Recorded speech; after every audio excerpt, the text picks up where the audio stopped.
Dalam lagi pemirsa, kita akan membahas terkait dengan hal ini serta siapa saja kemungkinan yang ikut terseret juga dalam skandal narkoba di jajaran kepolisian Bima Kota. Sudah terhubung dengan kami narasumber melalui sambungan virtual, Irjen Pol Purnawirawan Arianto Sutadi selaku penasihat ahli Kapolri. Halo, selamat malam Pak Arianto.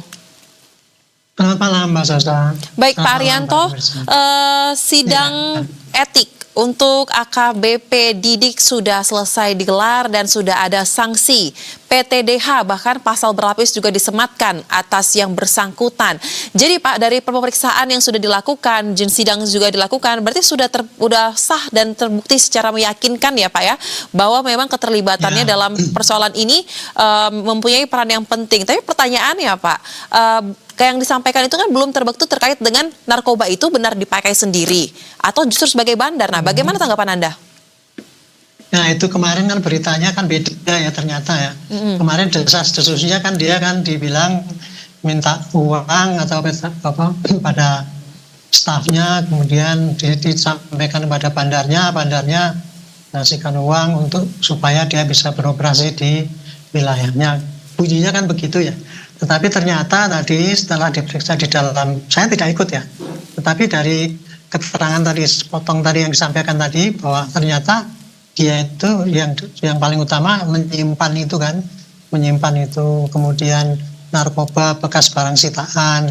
Nah itu kalau dari sisi kode etik itu pelanggarannya sudah banyak sekali itu ya.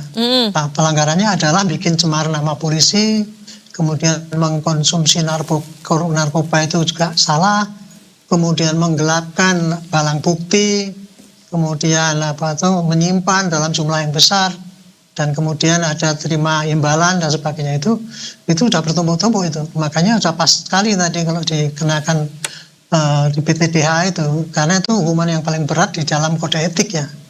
Dan kode etik PTDH itu bisa diterapkan apabila orang itu melanggar pidana dan hukumannya 3 tahun. Tetapi ini tanpa itu hukumannya, ancamannya kan sudah besar sekali itu tadi ya. Jadi kode etik otomatis langsung begitu disodorkan saran untuk dihukum PTDH, komisi menerima. Jadi tadi langsung diputus. Nah ini saya pikir bagus ya, terobosan daripada polisi untuk menunjukkan pada publik bahwa polisi betul-betul mau melakukan pembersihan ke dalam ya, dan tanpa ragu-ragu yang salah ya langsung diputus gitu saja. Karena kalau menurut aturan yang biasa ini, kode etik itu biasanya makan waktu tuh Bu. Bikin komisinya dulu berapa minggu. Tapi saya dari dulu udah menyarankan kan, kalau udah pelanggaran yang fatal seperti ini langsung saja kilat sidangnya gitu. Nanti alhamdulillah nih walaupun perkapnya belum dirubah, tapi rupanya sidang kilat ini sudah diterapkan sini. Sehingga saya yakin ini bisa memberikan kepuasan pada publik ya, bahwa polisi itu betul-betul memang transparan dan sungguh-sungguh, dan Kapolri ini memang sudah menegaskan zero tolerance lah kepada para pelanggar narkoba itu. Jadi tadi Pak Irwasum juga ditekankan jangan diperlambat proses ini itu. Kira-kira itu yang terjadi, sehingga mudah-mudahan untuk yang lain ya, para polisi yang lain itu bisa melihat ini bahwa ini akibat daripada ini adalah fatal. Jadi jangan lagi ikut-ikut mengulang lagi. Kalau yang kemarin sudah mencoba, sekarang berhenti, apalagi sekarang ya ditelanjutkan dengan pengecekan langsung. Ini kita akan cek secara mendadak sehingga akan ketahuan orang yang masih mengkonsumsi narkoba apa tidak. Baik Pak Arianto. Baik Pak Arianto, yang menarik juga adalah diketahui AKBP Didik ini kan menerima uang dengan jumlah yang tidak sedikit, 2,8 miliar rupiah dari bandar yang beredar di wilayah Bima Kota. Tetapi pengacara AKBP Didik menyangkal bahwa ia meminta uang tersebut melalui AKPM. Katanya itu tidak pernah diminta, tidak pernah diinstruksikan seperti itu. Nah pertanyaannya, ini kan si sosok bandar ini, tadi kalau tidak salah Ko Erwin ya katanya ya, ini sepertinya sudah dikenal oleh beberapa pihak kepolisian, anggota Polri di sana. Nah, apakah ini artinya Pak, jaringan narkoba yang ada di Bima Kota ini sebenarnya belum bisa diungkap atau belum terungkap itu karena ada teman-teman kita yang di Polri ini yang bermain memelihara sistem tersebut? Ya, itu gejala seperti itu tuh ya memang sudah berlangsung lama ya. Saya dari dulu udah mengatakan ya, yang namanya kasus narkoba illegal logging, illegal mining dan sebagainya itu. Kalau terjadi berulang-ulang, itu pasti ada peranan daripada aparat setempat itu yang membiarkan gitu. Jadi sesuatu ya, kalau di dalam suatu wilayah aparatnya itu betul-betul strength itu ya, tidak membiarkan kejahatannya berlangsung, tidak akan mungkin terjadi itu Bu, itu kejahatan itu terjadi. Karena yang namanya judi, narkoba itu sifatnya seperti itu, laten, dan itu hanya bisa beroperasi apabila aparatnya cuek atau mau apalagi menerima setoran. Baik. Itu gejalanya kayak gitu. Makanya ini contoh ya, bahwa ini satu ini harus ditindak. Saya yakin yang lain juga masih ada lah yang ikut-ikut gitulah. Cuman belum ketahuan aja. Nah ini kan itu merusak nama polisi. Betul. Mudah-mudahan dengan contoh ini, mudah-mudahan polisi ke depan ini pada kapok gitulah. Jadilah polisi yang baik sehingga dipercaya oleh masyarakat. Baik. Itu kira-kira hikmah daripada kasus ini, Bu. Baik, nah dalam sidang tersebut juga kan perwakilan dari Kompolnas mengatakan dirinci, dirunut dari awal hingga ke pihak-pihak yang terlibat, bahkan juga kemana aja uang yang ada dalam uang setor barang ini beredar di antara para pihak, makanya saksinya ada sangat banyak, 18 saksi. Nah pertanyaannya Pak, ketika sudah terungkap dalam persidangan, kronologi yang sangat jelas seperti tersebut, apakah secara otomatis pihak kepolisian akan bergerak menangkap jaringan-jaringan yang lainnya atau perlu ada laporan, mungkin ada temuan lagi? Ini kan tadi yang baru diputuskan kode etiknya ya. Nanti habis ini dari Barreskrim akan meneruskan itu dengan kasus pidananya itu kepada si oknum ini.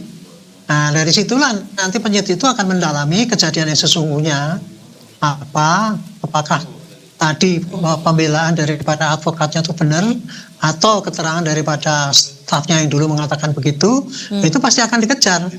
Dan kemudian bandar yang di situ yang terkenal memberikan itu pasti akan dikejar dan pasti akan ditangkap. Paling tidak akan jadikan saksi itu nanti. Gitu. Jadi ini baru ujung daripada pengungkapan ya kasus narkoba di daerah situ.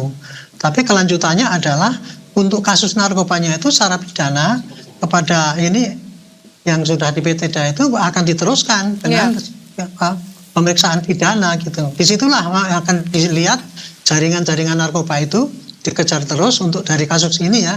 Dan mungkin ada kasus yang lain yang bisa diungkap. Baik. Kira-kira begitu prosesnya selanjutnya. Baik, Pak Arianto, dengan kasus ini kan jelas-jelas menambah lagi mencoreng nama baik Polri di mata masyarakat. Nah, menurut Anda, untuk dapat mengembalikan kepercayaan publik atas kasus yang terjadi seperti ini, bagaimana kira-kira Polri sebaiknya melakukan tindakan? Apakah dengan memastikan penanganan kasusnya sampai dengan tuntas atau juga termasuk melakukan pemeriksaan menyeluruh kepada seluruh anggota Polri mungkin yang ada di lokasi tersebut untuk memastikan bahwa tidak ada lagi nih sisa-sisanya yang menjadi anggota dari jaringan itu masih aktif bekerja sebagai Polri? Ya, ini tindakan pemecatan ini hanya ujung saja itu ya. Trigger saja untuk polisi kemudian langsung melakukan operasi besar-besaran untuk pembasmian anggota-anggota yang masih sering terlibat itu. Itu yang akan ditingkatkan adalah upaya pencegahan, pengawasan, dan penindakan tegas. Antara lain yang akan diterapkan adalah nanti akan dari Propam, dari pusat itu, akan secara periodik melakukan sidak ya, memeriksa anggota-anggota polisi, dicek apakah dia mengkonsumsi narkoba apa tidak, contohnya seperti itu. Kemudian membuka kesempatan pada publik untuk melaporkan apabila ada oknum polisi yang masih terlibat, dan itu tanggapan itu akan segera ditindaklanjuti dengan tindakan. Dan kemudian penindakan tegas, sidak gitu ya, dan kemudian dilakukan tindakan tegas supaya menimbulkan efek deteren bagi para yang lain. Jadi upaya polisi ini memperbaikkannya bukan hanya mengungkap kasus ini saja, tapi untuk yang lain-lain itu tadi, upaya pembinaan juga ditingkatkan, pencegahannya juga ditingkatkan, dan penindakan tegas akan terus secara berkelanjutan dilakukan, sehingga betul-betul akan menimbulkan efek jera dan memberikan kepercayaan publik bahwa polisi itu memang kita tuh betul-betul secara sistematis yang serius untuk memberantas supaya polisi juga bisa jadi bersih betul gitu. Kira-kira gitu Bu. Jadi bukan hanya tindakan ini saja membongkar kasus ini, tetapi upaya prevensi pembinaan seluruh anggota polisi yang di lapangan ya gitu. Dan saya sudah mengusulkan juga khusus untuk pengawasan pada anggota yang bertugas di narkoba itu perlu pengawasan yang khusus. Kalau saya sebut sebagai operasi khusus lah, pembersihan daripada jajaran narkoba dari tindak-tindak yang tidak sesuai dengan peraturan hukum dan mencoreng nama polisi. Kira-kira begitu. Baik, apresiasi untuk Polri, Komisi Kode Etik yang bekerja dengan cepat terkait dengan kasus ini dan diharapkan tidak hanya berhenti di sini ya, seperti yang disampaikan Pak Arianto, tetapi juga membongkar jaringannya dan juga memastikan tidak terulang lagi ke depannya. Terima kasih Pak Arianto tadi untuk dialog yang dibagikan. Salam sehat Bapak, selamat kembali beraktivitas. Oke, terima kasih.